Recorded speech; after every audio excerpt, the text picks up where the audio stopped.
Sementara itu, mahalnya harga susu cair sapi di pasaran menyulitkan masyarakat ekonomi lemah untuk mendapatkan nutrisi protein hewani.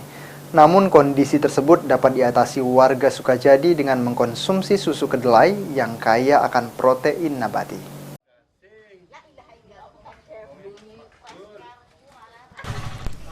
Harga susu cair sapi di pasaran saat ini sedang mahal, sehingga menyulitkan masyarakat ekonomi lemah mendapatkan nutrisi protein hewani. Di tengah kondisi tersebut, dapat diatasi warga Sukajadi dengan mengkonsumsi susu kedelai yang kaya akan protein nabati.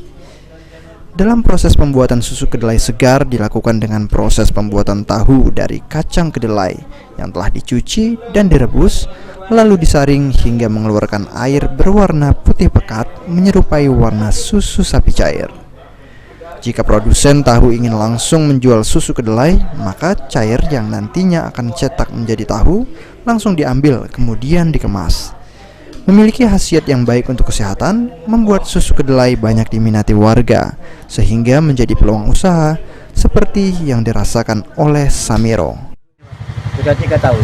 3 tahun. Peminat masyarakat sudah mulai meningkat Ya, agak lumayan lah. lumayan? Sudah mulai banyak mengenal ini, Pak. Ya, sudah banyak terkenal. Jadi saya keliling itu jualan susu kedelai agak lancar. Ini satu kantongnya berapa dijual, Pak? Saya jual 2.500.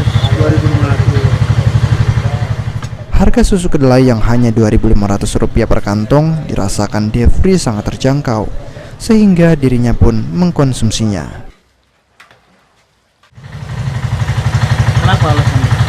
Ya, susu kedelai dari dulu memang ini hobi susu kedelai. Kemudian Ya, kebetulan ini kan tidak jauh dari tempat kita nih. Jadi memang rutin di sini. kalau dibandingkan dengan susu segar sapi lebih mahal atau lebih? Oh, ini lebih murah dan praktis,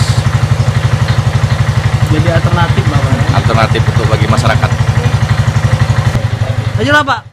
Sulaiman, PAL TV.